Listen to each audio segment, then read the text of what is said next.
Bismillahirrahmanirrahim. Assalamualaikum warahmatullahi wabarakatuh. Alhamdulillahi rabbil alamin, wassalatu wassalamu ala asyrafil mursalin wa ala alihi wa sahbihi ajma'in. Qala rabbi shrah li sadri wa yassir li amri wahlul 'uqdatam min lisani yafqahu qawli wasaddid lisani wahdi qalbi bihaqqi sayyidina Muhammadin sallallahu alaihi wasallam. وبعد فإن أصدق الحديث كتاب الله وخير الهدي هدي محمد صلى الله عليه وسلم وشر الأمور محدثاتها وكل محدثة بدعة.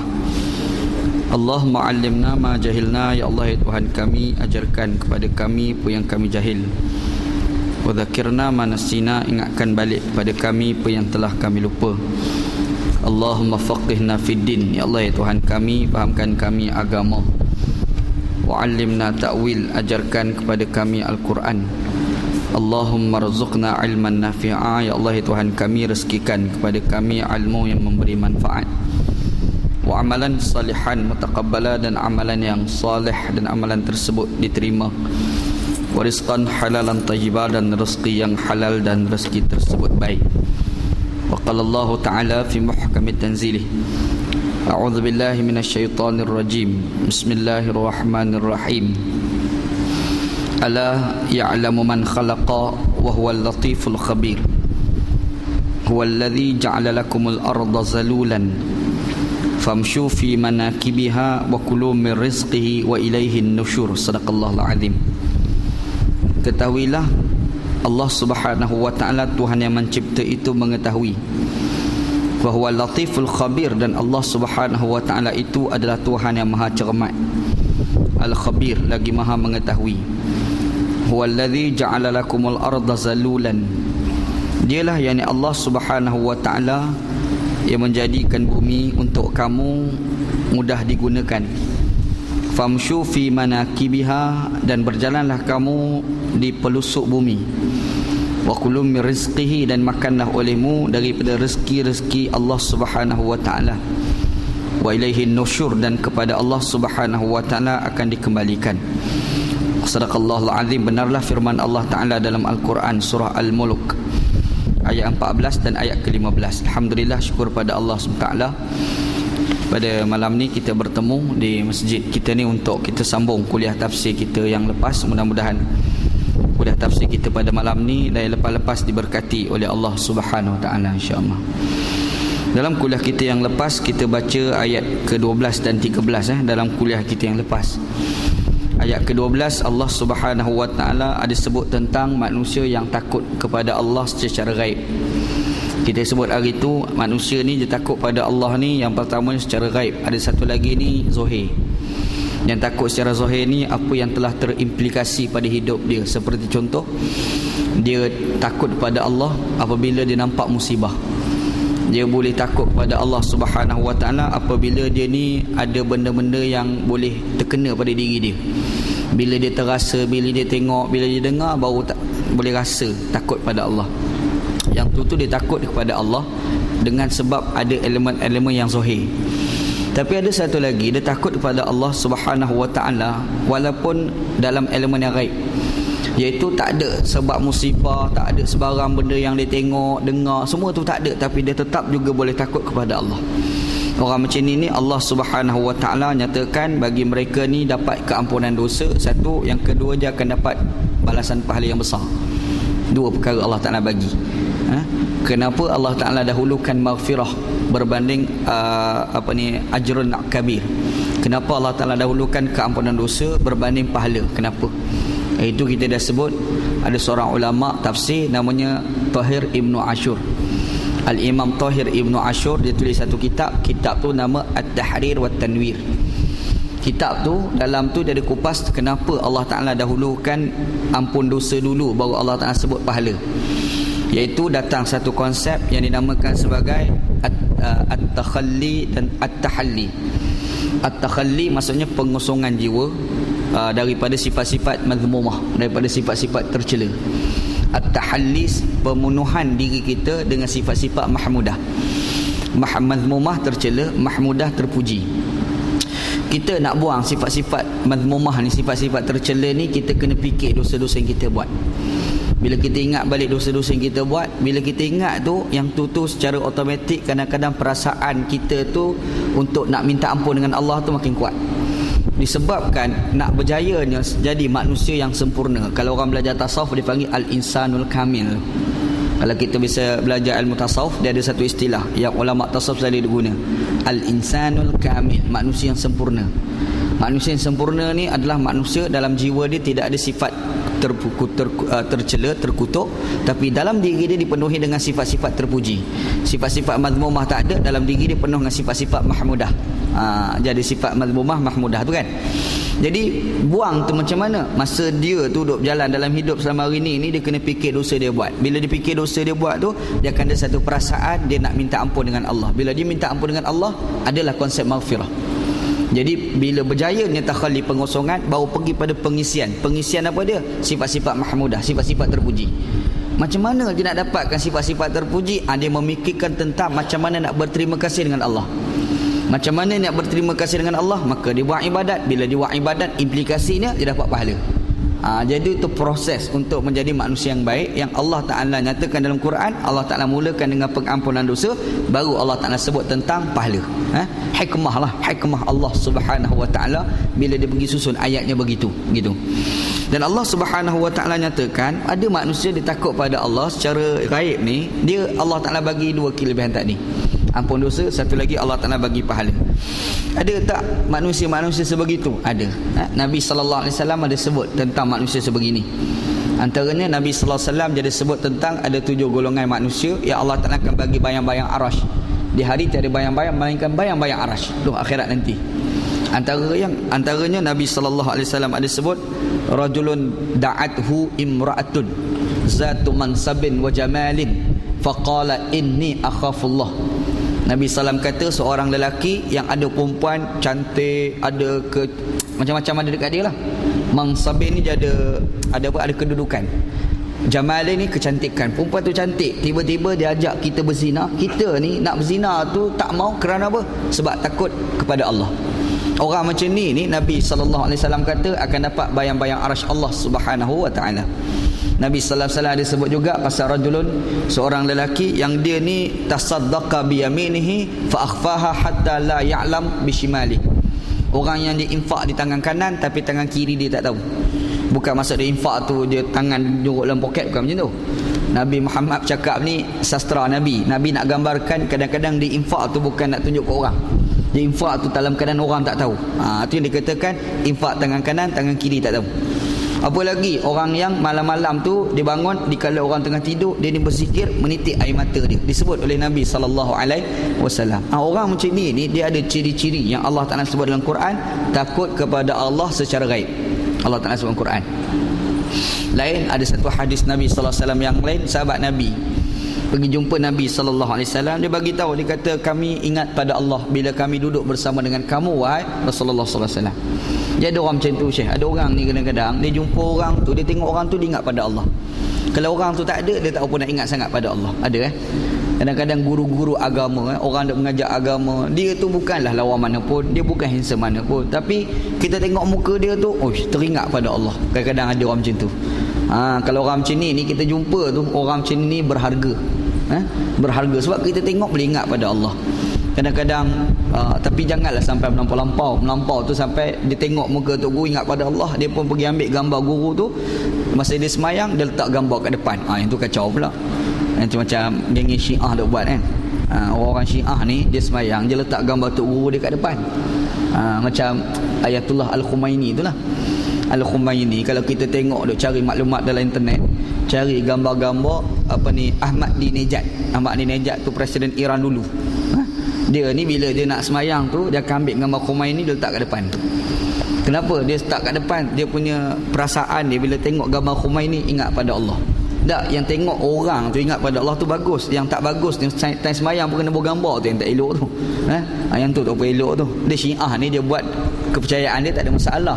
Tapi kita orang Sunni ni tak boleh benda macam tu. Orang Syiah nak buat dia punya pasal lah tu, sebab tu Syiah. Kita orang Sunni tak boleh buat lagu tu. Tak boleh Kita orang Sunni ni tak boleh. Orang Syiah ni dia semayang dia bawa batu sebiji. Batu tu daripada Karbala. Batu tu daripada Karbala. Dia nak semayang tu dia kena letak batu tu. Jadi dia sujud atas batu.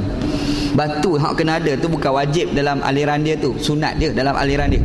Kita tak ada lah, mana ada letak batu macam tu kan.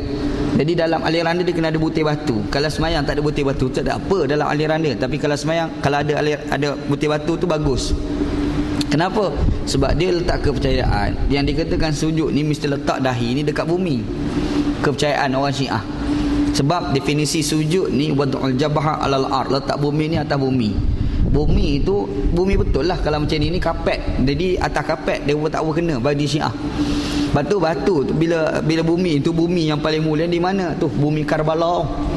Kenapa bumi Karbala tu? Sayyidina Husain tu kena bunuh kat situ, cucu Rasulullah sallallahu alaihi wasallam. Jadi orang Syiah ni letak satu kepercayaan bila kita nak sembahyang kena ada butir batu. Syiah. Orang Sunni tak ada macam tu Orang Sunni tak perlu macam tu. Orang Sunni nak sembahyang lah.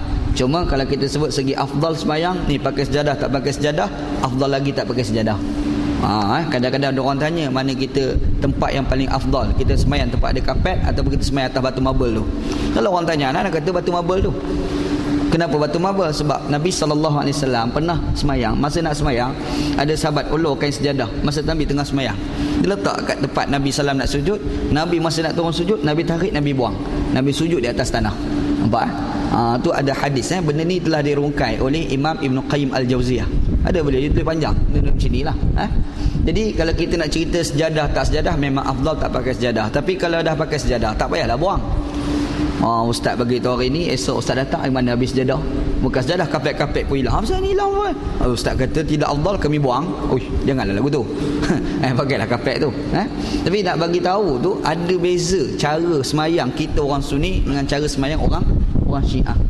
Orang Syiah dia kalau semayang dia tak ada letak tangan dekat perut ni. Orang Sunni ada lah.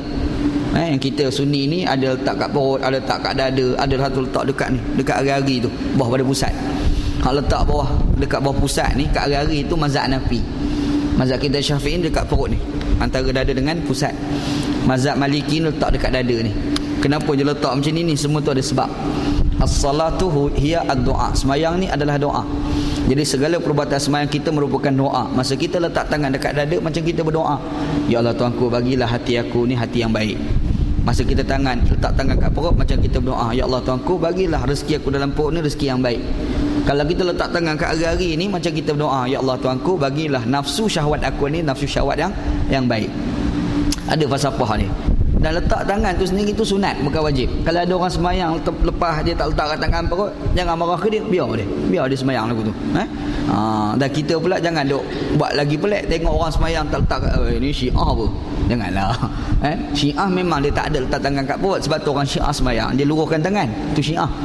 Kita ni orang Sunni luruskan tangan tu, semayang letak tangan kat perut tu sunat. Bermaksud kalau kita luruskan tangan, lepaskan tangan tu boleh, tak ada masalah apa pun. Kita orang Sunni Tapi kita kalau tengok ada kawan kita semayang lagu tu, jangan begitu dah, entah Syiah ke semayang lagu tu. Janganlah lagu tu kan. Sebab orang yang tak letak kat tangan tu bukan mesti Syiah. Kadang-kadang dia malas nak buat lagu tu. Cara tu kalau nak beza antara Sunni dengan Syiah, style semayang banyak perbezaan dia. Diorang ni kalau semayang, diorang nak bagi salam tu diorang kena takbir dulu. Habis baca tahiyat, siap tahiyat cara dia lah. Lepas tu nak bagi salam, sebelum tu takbir Allahu Akbar, Allahu Akbar, Allahu Akbar, Allahu Akbar. Boleh kat 10 kali baru Assalamualaikum, Assalamualaikum. Syiah. Kita orang Sunni tak ada macam tu tu Syiah. Ni kita orang Sunni, ahli sunnah wal jamaah. Dua benda berbeza. Syiah dengan cara mereka, kita dengan cara kita. Gitu insya-Allah. Tak apa jauh pergi, masuk sini balik. Cerita dia, ada sahabat Nabi, dia pergi jumpa Nabi sallam, dia bagi tahu, dia kata, ya Rasulullah, kalau kami duduk bersama kamu, kami ingat pada Allah. Tapi bila kamu tak ada, kami berpisah dengan kamu, ketika kamu di tempat lain, kami di tempat lain, kami ini tak teringat pada Allah SWT. Nabi SAW ni tanya balik kepada sahabat tu, macam mana perasaan kamu terhadap Tuhan kamu pada Allah? Dia orang kata apa? Dia orang kata Allahu Rabbuna fis sirri wal alaniyah. Kami tetap mengakui Allah Ta'ala ni ada dalam keadaan tersembunyi. Kami tetap mengakui Allah Ta'ala tetap ada, sama ada secara nyata ataupun tak nyata. Kami mengakui Allah Ta'ala ni memang wujud. Nabi Muhammad kata, okey, itu pun sudah, kamu tidak dikira sebagai orang munafik. Kata Nabi SAW. Maksudnya ada manusia ni dia kena ada sebab baru menyebabkan dia boleh ingat pada Allah.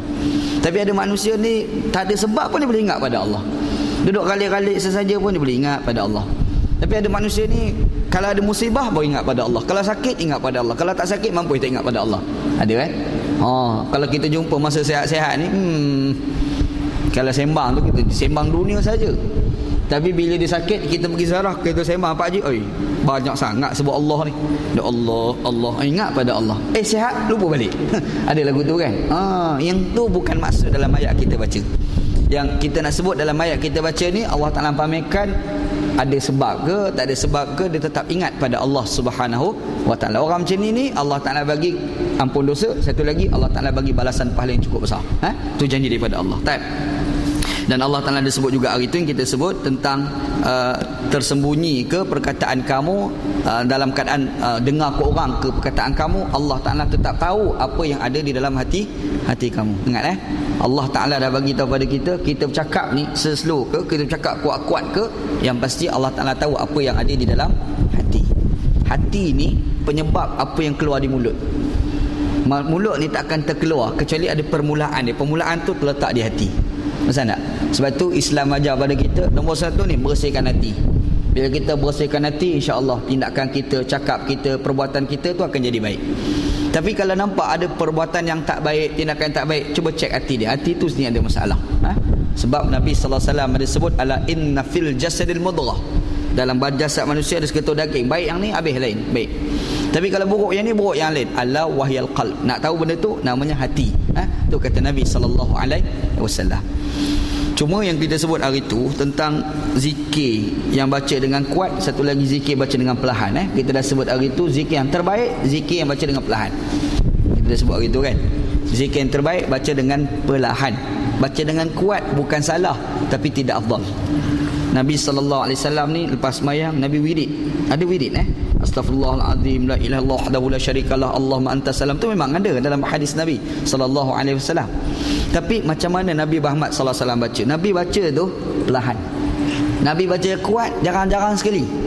Dan Nabi Muhammad baca dengan kuat yang jarang-jarang sekali tu dengan satu tujuan, nak mengajar. Tu Nabi sallallahu alaihi wasallam. Kebanyakan waktunya Nabi Muhammad di wirid tu perlahan. Nak bagi tahu sikitlah satu benda juga. Semayang ni, habis semayang, lepas bagi salam tu, kita ni duduk menghadap arah kiblat, afdal sampai Allahumma antas salam wa minkas salam tabarakta ya dzal jalali wal ikram. Lepas habis baca Allahumma antas salam wa minkas salam tabarakta ya dzal jalali wal ikram, sunat kita paling ke al-hadainah. Sana lebih-lebih lagi Pak Imam. Pak Imam kalau dia semayang, dengan semayang tu sampai Allahumma antas salam wa minkas salam tabarakta ya dzal jalal wal ikram, Pak Imam tu dia tidak lagi menghadap arah kiblat, disunatkan kepada dia sama ada menghadap ke kanan ataupun ke kiri ataupun menghadap ke arah makmum. Ini sunnah Nabi sallallahu alaihi wasallam. Nabi lagu tu. Kita pun makmum serupalah. Kita duduk menghadap arah kiblat, jangan perbetulkan kita punya duduk selama mana kita tak baca Allahumma antas salam wa minkas salam tabarakta ya dzal jalal wal ikram. Bila sampai je Allahumma antas salam tu, kita pun kemas cara duduk kita dengan cara yang lain, kita menghadap ke kanan sikit ataupun ke kiri sikit. Yang tu nak bagi tahu sunnah Nabi Muhammad sallallahu alaihi wasallam. Masa kita berdoa berjemaah bagi Pak Imam, Pak Imam masa berdoa berjemaah, kalau nak berjemaah lah, tidak menghadap arah kiblat, menghadap arah makmum. Tu betul lah kalau ikut sunnah lah. Ana cerita ni kalau ikut sunnah Rasulullah sallallahu alaihi wasallam. Wirid perlahan. Wirid tu perlahan yang afdal. Kita nak baca dengan kuat, jarang-jarang sekali. Okey. Jarang-jarang sekali dibolehkan. Nabi Muhammad pun jarang-jarang sekali. Nabi Muhammad buat jarang-jarang sekali. Nabi Muhammad kalau kita baca dalam hadis, Nabi pernah semayang di atas mimbar. Tu atas mimbar tu Nabi sallallahu alaihi wasallam semayang. Nabi semayang sunat atas mimbar. Nabi semayang sunat atas mimbar bukan menandakan semayang sunat atas mimbar tu sunat, bukan. Sebab Nabi semayang atas mimbar tu jarang-jarang sekali, bukan selalu. Biar Nabi Muhammad pergi semayang atas mimbar tu sebab nak mengajar orang tengok, oh macam ni cara semayang. Betul tak? Tu kalau ikut pada sunnah Rasulullah sallallahu alaihi wasallam. Jadi bila kita tengok cara Nabi, kita compare dengan cara kita, cuba fikir usaha nak samakan cara kita dengan cara Nabi Muhammad sallallahu alaihi wasallam. Sebab apa? Ikut cara Nabi confirm syurga. Ikut cara Nabi confirm dapat pahala. Kalau nak ikutlah ana sebut ni. bukan wajib ni. Maksudnya kalau Pak Imam tu menghadap arah kiblat straight, habis sampai berdoa, kita kisah, "Mam, kenapa ni tak ikut?" Janganlah. Bukan wajib nak sebut ni. Ana sebut ni afdal, ikut sunnah Rasulullah sallallahu alaihi wasallam. Cara tu begitu insya-Allah. Okey, dan Allah Taala. Okey, itu ayat kita dah bincang itulah. Hari ni insya-Allah kita masuk sambungan ayat. Allah Subhanahu wa taala kata, "Ala ya'lamu man khalaqa wa huwal latiful khabir." Kata Allah Subhanahu wa taala, ketahuilah, dia, yakni Allah Subhanahu wa taala yang mencipta itu, dia mengetahui. Allah Taala bagi tahu, Allah Taala ni dia mencipta. Dan dia mencipta tu pula dia tahu apa yang diciptakan. Itu Allah Subhanahu wa taala. Bukan sekadar dia mencipta dan dia tahu, bahkan Allah Taala sebut wa huwal latiful khabir. Dan Allah Taala ni Tuhan yang Maha Latif, dan satu lagi Allah Taala sebut Tuhan yang Maha Khabir. Ayat ni yang pertamanya, kalau kita tengok, Allah Subhanahu wa taala dia nak mempamerkan kepada kita perbezaan di antara Allah dengan manusia. Kita kena ingat balik surah yang kita baca ni, surah Al-Mulk, surah kerajaan. Kerajaan ni, raja tu dia merintah macam mana pun, walaupun dia mentadbir macam mana pun dalam kerajaan dia, mesti ada part-part dia tak tahu tentang kerajaan dia. Tapi Allah Subhanahu wa taala dia mentadbir alam, dia mesti mengetahui. Tu Allah Subhanahu wa taala. Allah Taala nak gambarkan kepada kita, kalau kamu jadi pemerintah, kamu kena ingat kamu bukan semata-mata berkuasa. Masa kamu berkuasa, ada benda yang kamu tak tahu. Tapi Allah Subhanahu wa taala dia berkuasa, dan Allah Taala raja segala raja. Bila dia berkuasa, macam mana keadaan Allah, dia memerintah dan dia buat, dan dia tahu apa yang dia buat. Tu Allah Subhanahu wa taala. Dan Allah Taala ni pula, bila dia buat itu pula, buat tu Allah Taala gambarkan dua perkara. Yang pertamanya Allah Taala sebut Al-Latif, satu lagi Allah Taala sebut Al-Khabir. Dua nama. Allah Taala nama 99 99 nama Allah. 100, yang ke-100 tu ayo pengen kata dia tahu, tu dia punya pasal. Kita tak tahu apa benda yang satu lagi tu kan. Yang kita nak sebut dia, nama Allah Taala 99. Dalam banyak-banyak nama Allah, Allah Taala bagi sebut dua nama, Al-Latif, Al-Khabir dalam ayat ni. Al-Latif, Al-Khabir. Apa terjemahan bagi Al-Latif? Al-Latif ni maksudnya cermat. Dia buat satu benda tu dengan cermat. Itu panggil Al-Latif. Dia buat satu part, tapi buat dengan cermat tu. Sebab ada manusia dia boleh buat rumah, tapi dia buat rumah tak cermat. Orang tu tukang, kalau suruh buat rumah jadilah sebiji rumah tu, tapi rumah yang dia buat tu tak cermat. Bukti tak cermat, lepas kita ni masuk atas rumah tu, kita pun duduk sekejap, tiba-tiba kita tengok lantai tu yang kita mahal-mahal tu, tiba-tiba nampak longgar macam nak terkeluar tu kan. Kenapa boleh jadi macam ni? Aku bayar mahal dah. Rupa-rupa tukang rumah tu dia memang boleh buat rumah, tapi dia tak cermat. Cermat tu yang dikatakan Tuhan ni, dia bukan sekadar dia boleh mencipta, cipta tu dengan cermat tu, kecermatan tu. Dan Allah Subhanahu wa taala dia telah mempamerkan tentang dia tu bukan sekadar boleh membuat, bahkan cermat. Yang kita sebut sebelum ni tu, dijadikan segala bintang-bintang ni sebagai perhiasan di atas bumi Allah Subhanahu wa taala. Kita sebut itu kan. Kenapa Allah Taala buat segala bintang-bintang? Cantik. Rumah tu, kalau mata-mata rumah raya tu nak bagi cantik rumah tu, orang akan bubuh lampu liklak-liklak. Bubuh lampu liklak. Kenapa? Cantik rumah tu. Kenapa kita kena bagi cantik? Baru kita nampak keunikan.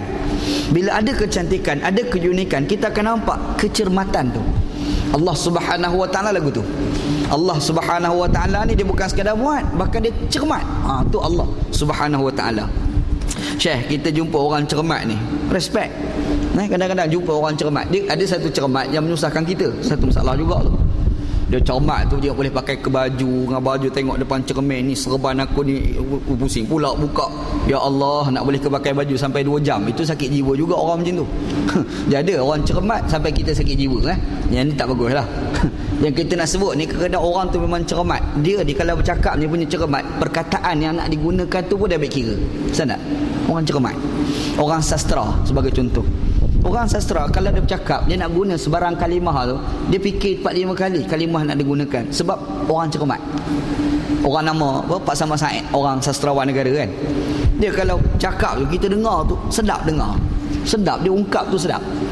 Sedap tu kenapa? Antara aja perkataan dia guna tu sedap. Yang keduanya, penggunaan kalimah disebut tu kita, macam mana kau boleh bubuh kalimah ni masa kau bercakap? Cermat dalam mengungkapkan kata. Kalau dulu ni ada seorang pensyarah hebat dekat Malaysia, dah meninggal lah. Nama Syed Hussein Alatas. Ni bukan Syed Hussein Alatas yang tulis buku tu, orang lain tu. Ada seorang, dia ada Syed Hussein Alatas kat Malaysia, 2 orang. Satu Syekh Hussein Alatas, penulis buku politik yang duduk kat Janda Baik tu. Tu orang lain tu. Tu orang lain kan. Yang kita seorang ada sebut ni dah meninggal dah seorang.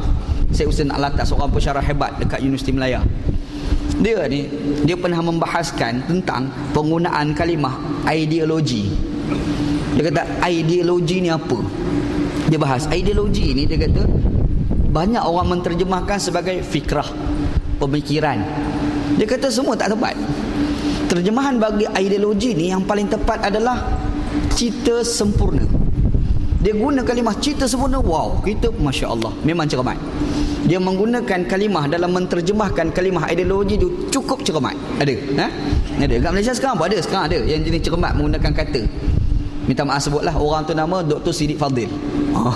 Anda mengkagumi dia lah, Dr. Siddiq Fadil.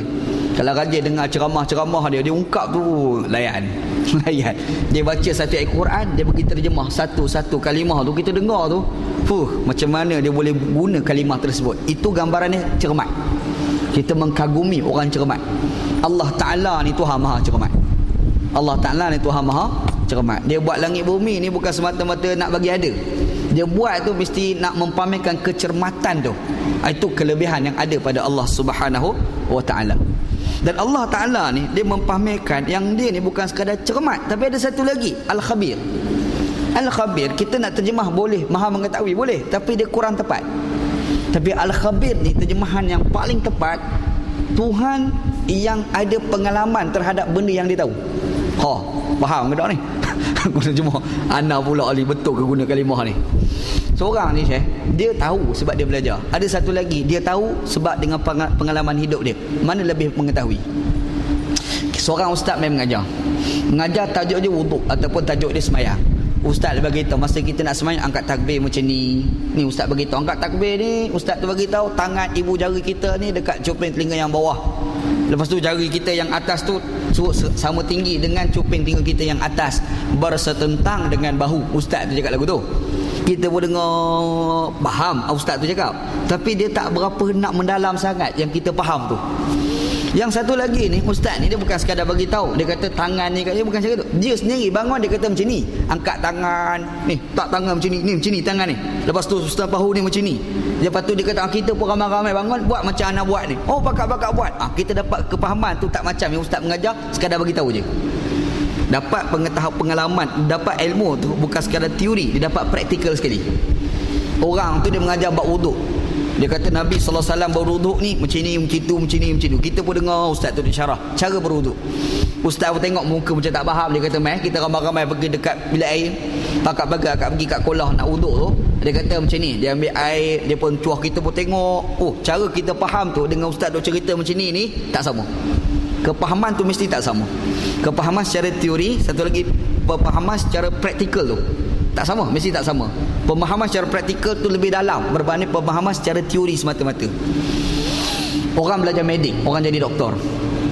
Duk belajar doktor, cara kalau orang tu sakit makan ubat ni. Lepas tu kalau nak bedah orang ni, cara bedah ni macam ni. Doktor orang belajar medik dekat hospital, dekat universiti. Tapi orang yang dah belajar tu, dia dah habis tahun dia tu, 4 tahun sebagai contoh, dah habis dah kursus pengajian dia. Dia tak boleh terus jadi doktor, tetapi dia kena masuk satu lagi kursus secara praktikal. Dia sendiri tu dah jadi macam doktor, padahal dia tengah belajar lagi. Dia pergi jumpa pesakit, dia pergi tanya soalan pesakit tu, kata ni ada seorang pula tukang tengok. Lepas tu kalau sakit macam ni bagi ubat macam ni, dia bagi ubat sihat. Lepas tu kalau bedah, dia pegang pisau tu, dia tarik macam mana nak bedah orang. Dia buat secara praktikal. Kepahaman secara praktikal dengan pemahaman secara teori itu jauh lebih mendalam pemahaman secara praktikal. Yang dikatakan pemahaman secara praktikal tu Arab panggil khabir dalam bahasa Arab. Kita ni kadang-kadang dapat pemahaman secara teori. Ni ustaz dia bercerita, kita boleh dengar secara teori, tapi praktikal dia tak ada. Pemahaman dia tak sama. Allah Subhanahu wa Ta'ala, pemahaman dia macam kita dapat ilmu secara praktikal, bahkan lebih daripada tu lagi. Tu Allah Subhanahu wa Ta'ala. Allah Ta'ala dia buat langit bumi. Dia buat langit bumi. Kita kata Allah Ta'ala memang tahu, tapi dia tak ada praktikal. Tak, Allah Ta'ala maha praktikal. Tu Allah Subhanahu wa Ta'ala.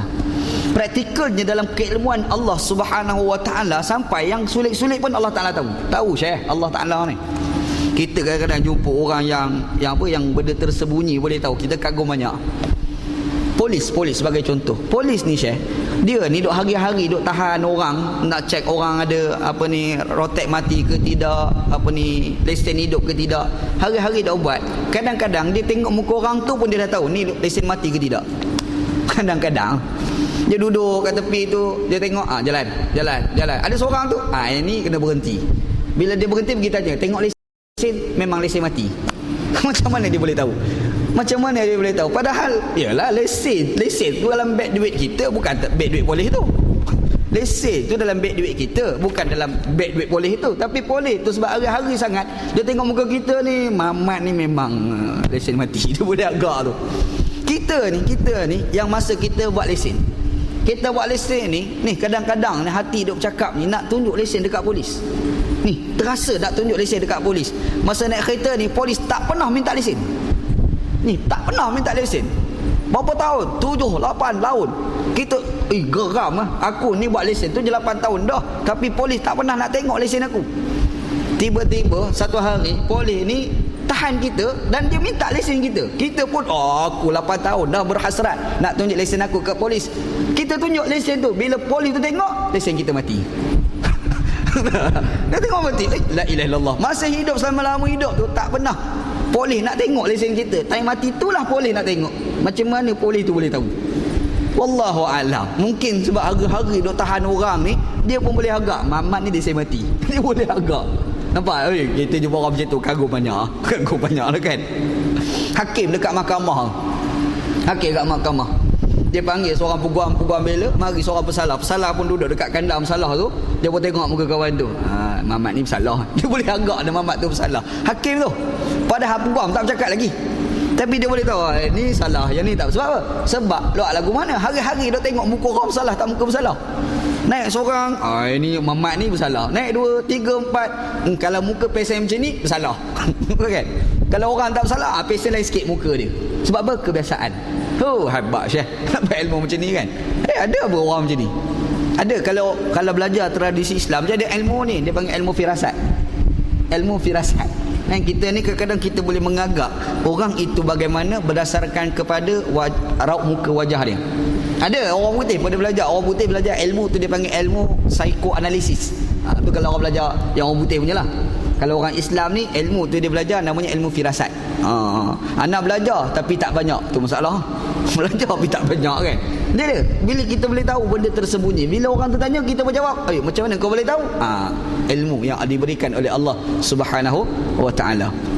Ana ingat cerita masa, minta maaf sebutlah, Allahyarham Tok Guru ni Abdul Aziz. Dia Mufti Besar Kelantan. Dia ada adun di bawah penguasaan dia kan. Ada adun ni YB. Ada YB ni yang malam-malam ni balik lewat rumah. Balik lewat ni bukan sebab ada urusan dengan rakyat, tak ada. Dia pergi main damaji. Ada, memang ada lah. Cerita ni cerita benar ni di Kelantan. Cerita dia. Adalah yang kawan-kawan kita ni yang pergi cari maklumat ni, dia pergi jumpa ni ada perangai seorang YB ni malam-malam main damaji, bukan urus bak rakyat sangat. Bak rakyat ni kau tak layan sangat, kau duduk lebih benda macam ni. Dia ni slow-slow bagi maklumat pada Allahyarham Tok Aziz. Tok Aziz dapat maklumat, dia pergi panggil YB tu datang pejabat. YB ni mula-mula pergi banggalah. Tok Guru Menteri Besar panggil. Mana tahu dapat projek, mana tahu. Pagi-pagi Tok Aziz kita tanya soalan. Ni apa ni malam-malam main dom, terkejut YB tu. Cuma Tok Guru Aziz boleh tahu. Dia ni pula dok. Dia kata Tok Aziz ni memang keramat. Padahal Tok Aziz tahu tu bukan kerana keramat. Tok Aziz tahu tu sebab ada mamat seorang bagi tahu.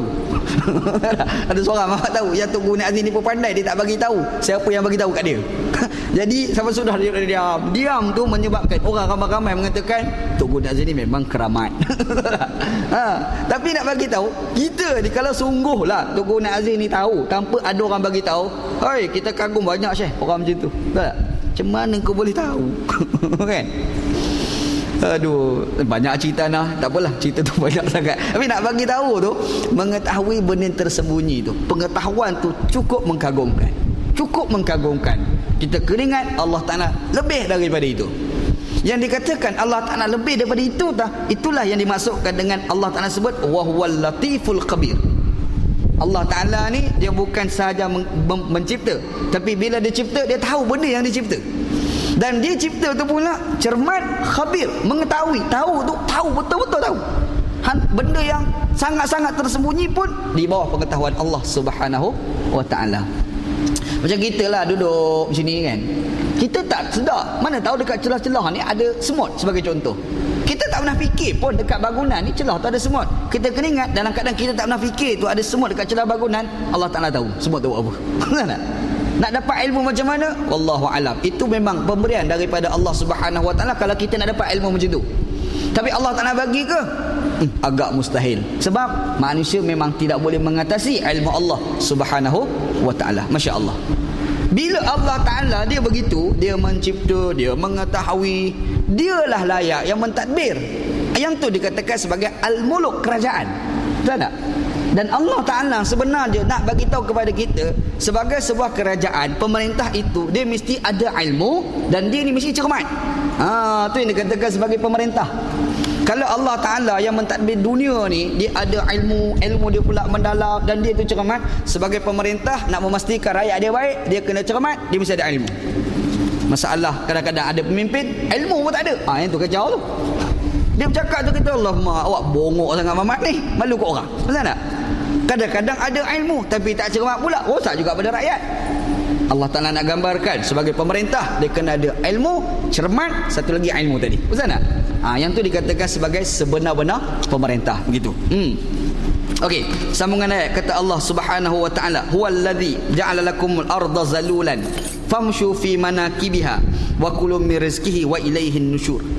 Kata Allah Subhanahu wa taala, dialah yakni Allah Subhanahu wa taala yang menjadikan bagi kamu ni bumi itu pula zalulan ni tunduk kepada manusia. Kata Allah Subhanahu wa taala, famshu fi manakibiha, berjalanlah kamu di atas muka bumi Allah Subhanahu wa taala sampai ke penjuru dunia. Dan kata Allah, wa kulu min rizqihi wa ilaihin nusyur, dan makanlah daripada rezeki-rezeki yang diberikan oleh Allah Subhanahu wa taala, kepada Allah kamu akan dikembalikan. Apa yang kita boleh belajar daripada ayat ni? Yang pertama, Allah Subhanahu wa taala setelah dia mempamerkan yang Allah Taala ni cermat, Allah Ta'ala maha mengetahui, Allah Ta'ala buat langit bumi. Sebenarnya Allah Ta'ala buat langit bumi ni untuk siapa? Tu persoalan. Dia cermat, dia berilmu, dia buat ni sebenarnya untuk manusia, untuk kita. Ni untuk kita. Ni Allah Ta'ala kata, huwallazi ja'ala lakumul arda, kami jadikan untuk kamu wahai manusia bumi. Bumi ni zalulan. Zalulan ni mana apa? Zalulan ni maksudnya bumi tu taat kepada manusia. Faham tak? Maksudnya Allah Ta'ala buat bumi ni untuk kemudahan manusia, infrastruktur bagi kehidupan manusia. Bumi. Apa makna zalulan tu? Dia 2-3 makna. Tahu tak? Azan dulu. Ada makna zalulan tu, insya-Allah kita akan kupas pula ni, insya-Allah. Hati sayyidina Muhammad wa syarafu wa darajatal a'la rafi'ah wa ba'athqa maqaman mahmudan alladhi wa'adta innaka la tuhib. Bismillahirrahmanirrahim. Baik. Jadi Allah Subhanahu wa taala dia buat bumi dan dia tahu bumi dan dia cermat masa menciptakan bumi. Bila dia buat itu, sebenarnya dia nak buat untuk manusia, untuk manusia boleh hidup. Dan Allah Taala nyatakan, huwallazi ja'ala lakumul arda zalulan, Allah Taala jadikan bumi itu untuk kamu. Dan bumi itu sifat dia macam mana? Zalulan. Zalulan ni ada 2 maksud. Yang pertama yang dimasukkan dengan zalul adalah bumi itu tunduk kepada manusia, satu tafsiran. Yang kedua, tafsiran kedua, bumi itu mudah digunakan oleh manusia. Bumi itu sendiri taat kepada manusia, dan bumi dan manusia itu pula mudah nak menggunakan bumi. Itu maksud dia. Yang ditafsirkan dengan zalulan tu. Sebab itu dalam Islam, benda yang halal itu lagi banyak daripada benda yang haram. Sebab Allah Ta'ala cipta apa yang ada atas muka bumi ni untuk manusia. Allah Ta'ala ni bila dia kata benda tu tak boleh, menandakan benda tu memang memberi keburukan kepada manusia. Tetapi bila Allah Ta'ala pamerkan dalam Quran bahawasanya dalam bumi ni banyak memberi kebaikan kepada manusia, menandakan benda yang halal itu lagi banyak daripada benda yang haram. Sebab itu daripada ayat ini ulama-ulama fiqh dia buat keluar satu kaedah. Kaedah dia sebut al-aslu fil al-asya'i al-ibahah. Asal satu perkara adalah harus, selama mana tidak ada nas yang mengatakan benda tu haram. Yang tu berlakulah perbincangan di kalangan ulama. Macam contoh, kadang-kadang ada orang tanya kita pasal hukum pakai tali leher, halal ke haram. Ada orang tanya soalan tu. Syekh, anak ni pernah orang tanya tak hukum pakai tali leher? Oh, susah duduk kat Kuala Lumpur. Kita pergi office kena pakai tali leher. Kita pakai tali leher ni pula, ada pula ustaz kita bagi tahu haram. Dia bukan sekadar kata haram, dia kata ada kitab yang kata haram, lagi susah. Ada kitab, memang ada sungguh lah. Memang ada sungguh kitab yang kata haram ni. Kalau kita ingat dulu ada seorang ustaz, meninggal lah ustaz, Allahyarham Ustaz Ghazali Hasbullah. Ingat kot ustaz ni kan? Ustaz Ghazali Hasbullah, meninggal lah ustaz ni. Anak masa budak-budak dulu rajin duduk dengar kuliah dia. Dia ada mengajar kat Masjid Bandar Baru Sungai Buloh. Anak duduk kat situ, masa budak-budak rajin pergi dengar. Dia ni duk pegang kitab kuning, dia pegang betul-betul pegang. Dia pergi mengajar ada satu kitab, dia bagi tahu dia pakai tali leher ni tak boleh pakai, haram. Ni pakai topi sudu ni haram, tak boleh. Ni topi sudu, dia panggil topi copia pun apa so, topi dia panggil tu kan. Kenapa tak boleh? Sebab dia kata man tashabbaha biqaumin fa huwa minhum. Barang siapa yang menyerupai satu kaum maka ia daripada kaum itu. Haram. Tak apalah, anak ni masa duk mengaji dekat masjid tu lah, umur masa jam 4 tu, pegang kuat-kuat. Pergi ngaji kat pondok, tengok ada kawan-kawan kita budak pondok pakai topi copiah, kata haram. Syekh tak boleh ni, ambil kitab tunjuk. Sabilul Muqtadi nama kitab. Tunjuk kan. Yang kawan ni pun jam, kita ni duk pegang.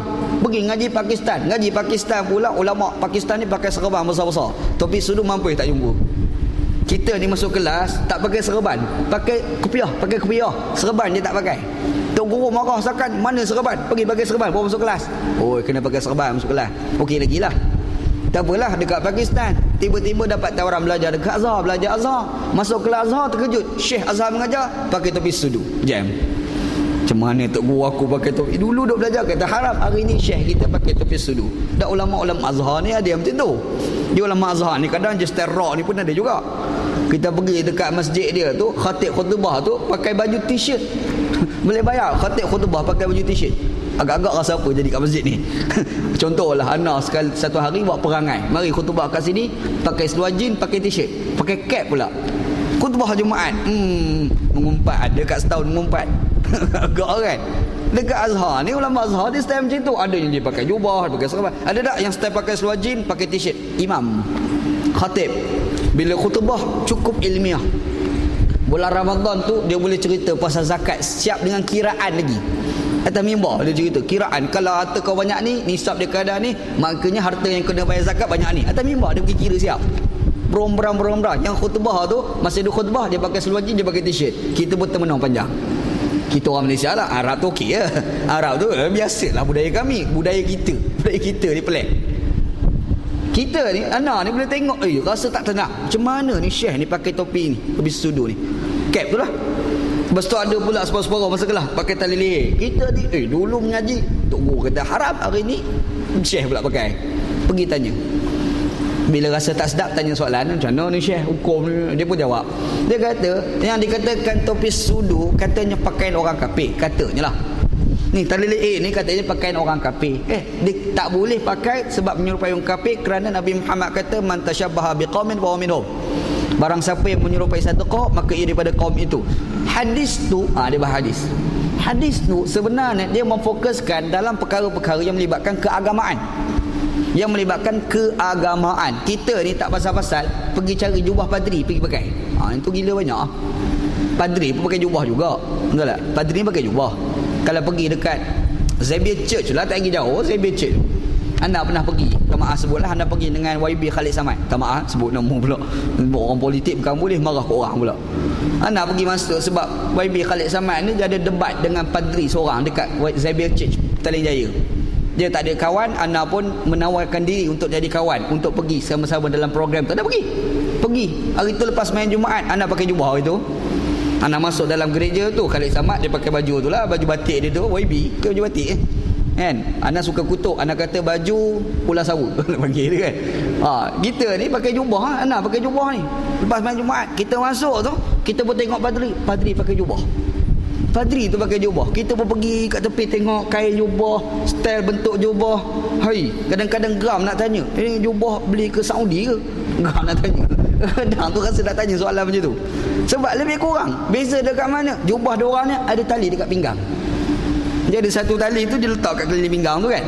Jubah padri tu cerita mana ni, padri pun ada jubah dia juga. padri tu pakai jubah. Kita ni tak ada pasal-pasal pergi cari jubah padri pergi pakai mari semayang. Yang tu man tasyabbaha biqaumin fa minhu. Maksud tak? Barang siapa menyerupai satu kaum, dia daripada kaum itu. Kita pakai serban. Kita kena ingat kalau pergi dekat negara Arab, padri sana pakai serban. Betul? Dekat Mesir, padri pakai serban. Kawan Nana seorang, dia belajar dekat Pakistan. Belajar Pakistan, padri dekat Pakistan, Kristian dekat Pakistan, padri dia orang tak pakai serban. Tapi padri Arab pakai serban. Padri dekat Mesir itulah. Dia ni duk ingat pakai serban mesti ulama. Duk fikir lagu tu. Sampai-sampai dekat Mesir tu tengok padri dengan jubah, dengan serban. Oi, dia ingat ulama, cium tangan. Tu tak tahan tu. Kita tengok juga, apa cium tangan? Kenapa Syekh? Salah ke? Tak, padri. Ya ke padri? Takkan padri juga juga? Lah, padri pun pakai serban lah. Tapi adalah serban style padri. Faham tak? Jadi style serban dia lah, cara bentuk dia. Kita ni pula saja buat perangai cari serban style padri pakai. Yang tu man tasyabbaha biqaumin fa minhum. Tu maksud dia. Tapi kalau yang tak melibatkan keagamaan, bagi contoh, sekadar budaya, pakai cap, dia tak ada kaitan keagamaan. Tali leher memang bukan pakaian orang Islam asalnya. Dia adalah pakaian datang daripada orang bukan Islam, tapi dia bukan pakaian keagamaan. Kita nak pakai boleh ke tidak? Kaedah fiqh sebut al-aslu fil al-asya al-ibahah. Asal sesuatu perkara adalah harus. Betul tak? Boleh pakai, nak pakai apa masalah? Ni pakai seluar jin ni ustaz, boleh ke tidak? Apa masalah? Pakailah seluar jin tu. Yang tak boleh pakai seluar jin sampai nampak aurat. Itu tak boleh lah. Faham tak? Kalau kau pakai seluar jin tutup aurat elok-elok, tak jadi salah. Ustaz ni pakai orang kafir ni, walaupun pakaian orang kafir. Sebab dia bukan pakaian keagamaan, dia adalah pakaian kebudayaan. Kena beza ya ada keras satu pasal ni pun ada juga. Kalau tengok pakai baju pun haram. Kau jangan radikal sangat. Agama Islam bukan radikal sampai tahap tu. Islam ni banyak yang halal daripada yang haram tu. Islam ni. Apa lagi? Ada orang keluar gitu sekejap ni dekat Syria tu. ISIS. Buat keluar satu statement mengharamkan orang berpakaian dengan pakaian hipster. Kan dia pakaian baru keluar pula anak muda ni. Hipster. Dia pakai seluar jin tu, dia pergi lipat atas sikit, dia pakai kasut tu lah, kasut biasa, dia kasut sekolah tu, dia pakai stokin tu rendah sikit. Lepas tu nampak atas sikit pada dia punya buku lali tu, seluar jin dia tu, dia punya lipat, lepas tu dia punya kasut tu rendah, lepas tu stokin pun rendah. Lepas tu dekat atas tu dia pakai baju tu pula mesti ketat ni, sekat kat sini, lepas tu kena pakai jam dia ada jenis jam dia pula pakai. Lepas tu dia punya misai tu pula dengan janggut dia tu ada bentuk yang dia buat tu. Rare. Dia panggil hipster, sekarang dah ada dah. Ana tengok tadi dalam internet dah ada baju hipster, baju Melayu untuk raya. Dah ada dah. Dah keluar ni. Ana nampak ada orang bagi ana gambar. Hipster baju raya, baju Melayu ni dia buat bentuk hipster dengan ketat dia style hipster, lepas tu dengan samping dia dengan baju dan seluar. Dah ada jual dah. ISIS tu pergi kata apa? Haram. Kacau. Nak kata haram tak boleh. Kita tak setuju masalah lain, tak setuju satu part, tapi kita nak kata haram tak boleh. Selama mana tutup aurat dan benda tu tidak melibatkan keagamaan, hukumnya adalah harus. Tu je. Hukumnya adalah harus. Ustaz, saya tak suka masalah kita, bukan masalah hukum halal dan haram. Sebab halal haram bukan kerana kita punya taste. Halal haram terletak apa yang Quran kata, apa yang hadis Nabi SAW kata. Kita kena faham elok. Ni kadang-kadang ada orang ni dia taste dia, maka dia kata haram. Tak boleh Syekh. Kita tak suka satu part. Kalau ikut taste kita, telur kena bagi haram. Sebab berapa ramai orang tak suka makan telur. Kan? Tapi orang tak suka makan telur, dia tak boleh kata telur tu haram. Telur tu halal lah. Saya je tak keliru nak makan. Tu je lah. Nampak kan? Sebab al-aslu fil al-asya al-ibahah. Asal sesuatu perkara adalah harus. Apa lagi hak jenis radikal sikit. Rambut ni kalau kita potong ada tajam-tajam sikit kat tepi, kita punya bentuk rambut haram. Jangan duk kata haram tentu pasal. Sebab al-aslu fil al-asya al-ibahah. Asal sesuatu perkara adalah harus. Ni pakai spek ni ustaz, spek tu pula bentuk bintang tu boleh ke tidak? Hukumnya harus, cuma orang kata gila jelah. Tak ada pasal-pasal mari masjid pakai spek ada bintang, kau mahal. Contohlah ada seorang mari pakai spek tu apa, spek mata tu tapi bentuk bintang. Mari semayang bagus tapi kita pun tengok terbenuk Mamat ni mari dunia ke berapa baik kat sini kan. Ada orang tapi nak kata haram tak boleh. Kita nak kata haram tak boleh sebab al-aslu fi al-asya al-ibahah. Asas suatu perkara adalah harus. Baru ni ada seorang kawan hantar satu SMS, dia kata saya punya suami kepada adik dia. Maksudnya abang adik ipar dia lah. Lelaki rambut panjang. Dia kata saya tak selesa. Ustaz tolong sebut dekat kuliah pasal rambut panjang. Sebab kawan dia apa ni, yang suami dia tu memang suka dengar kuliah ustaz. Tanya nak besar rambut panjang, nak kata sunnah lah. Sebab Nabi Muhammad rambut panjang. Beritahu lagu tu. Kita bagi tahu rambut Nabi panjang, sunnah Nabi. Balik-balik satu-satu SMS sudah sampai. Dia kata apa? Kenapa ustaz kata sunnah pula? Saya ni tak suka. Nak ikut suka dia. Kacau lah. Mana boleh. Nabi Muhammad memang rambut panjang. Nabi SAW ni rambut pendek macam ni jarang-jarang sangat. Botakkan kepala ni semua hidup sekali je. Nabi SAW itu pun kita tahallul, dia kena cukur kepala lah. Nabi SAW yang kebiasaan rambut Nabi ni panjang ni sampai ni berbau ni. Tu Nabi SAW rambut Nabi ni dengan belah tengah dia, handsome banyak lah kalau tengok Nabi tu. Imajinasi kita Nabi Muhammad rambut belah tengah dengan muka dia kulit putih dengan jambang tersusun ni, misai ni cukur, kita tengok wow, kita rasa handsome Nabi SAW ni. Handsome Syekh. Kalau rajin duk buka internet, cuba cari seorang Syekh Ali Jufri, jenis Habib lah, Habib. Tengok muka dia, dia bercakap dengan senyum.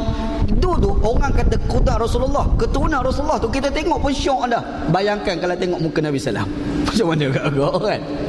Nak cerita tu Nabi dengan rambut panjang dia.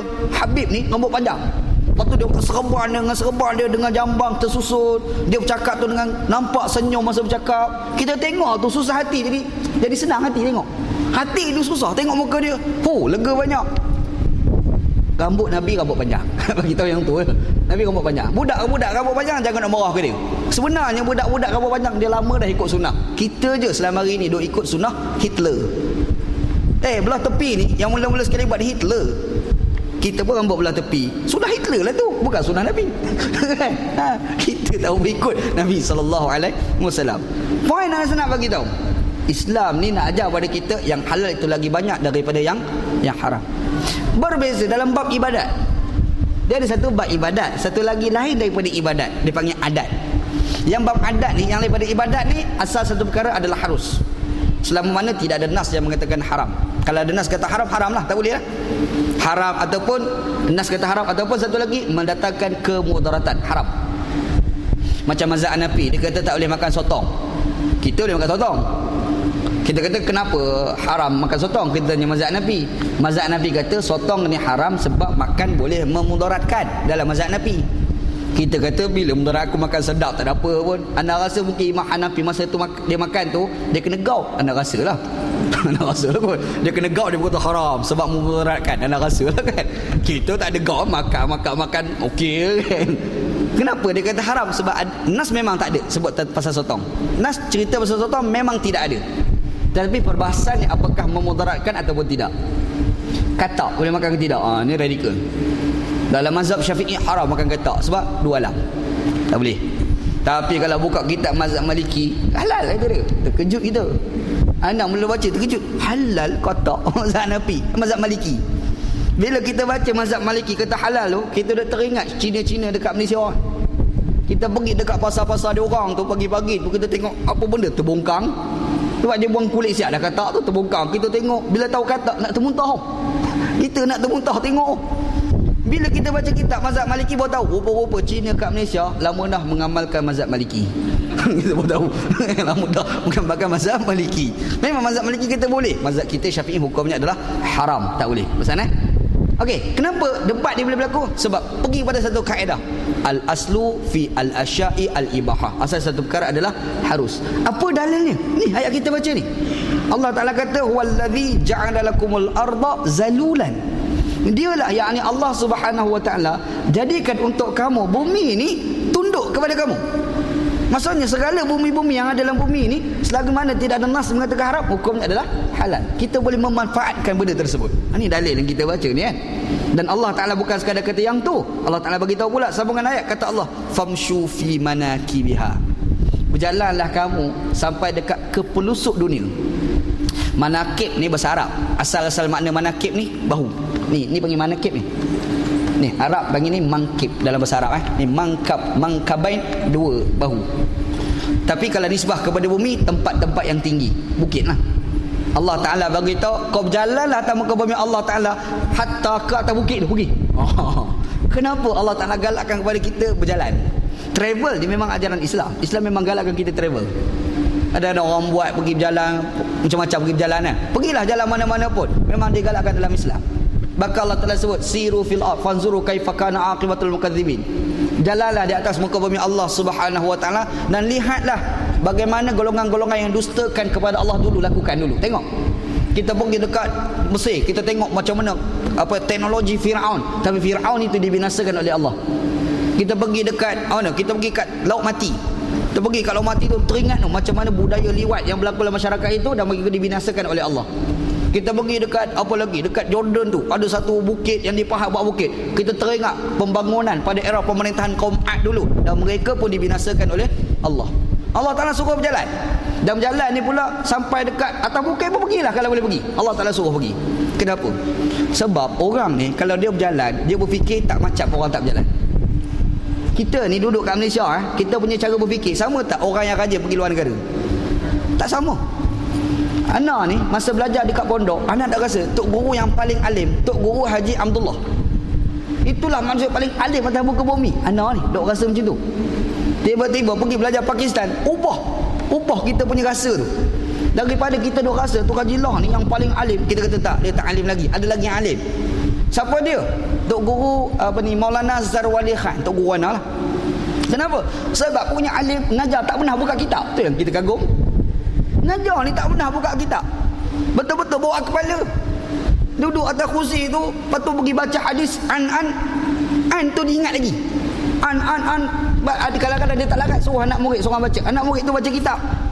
Dia tersilap baca. Salah tu, dia boleh tegur. Maksud dia hafal tu. Sahih Al-Bukhari tu, daripada fulan, dia ingat semua. Kita kata ni alim sungguh Pak Haji. Memang alim sungguh. Pergi berdebat, datang 5 orang nak berdebat dengan dia. Orang tu bagi hujah. Dia dengar hujah kawan tu, engkau baca dalam kitab ni, muka surat ni baris ke ni? Habis, jual kedai. Dia sebut nama kitab kawan tu, mampu Kita mari ceramah kat sini ni, ada seorang ustaz mari ceramah nama Ustaz Syarilong. Kita kagum sakan dah. Betul tak? Ustaz Syarilong kan ceramah ayat Quran ni, kalau pimpinan Rahman muka surat ni ayat baris ke ni? Kita kagum. Yang kadang-kadang dia pun boleh tersilap. Ni nak cerita, dia bukan sebut pimpinan Rahman ayat Quran dia boleh kitab Sahih Al-Bukhari, kitab Tarikhut Tashrih, habis tu dia sebut muka surat berapa. Alim.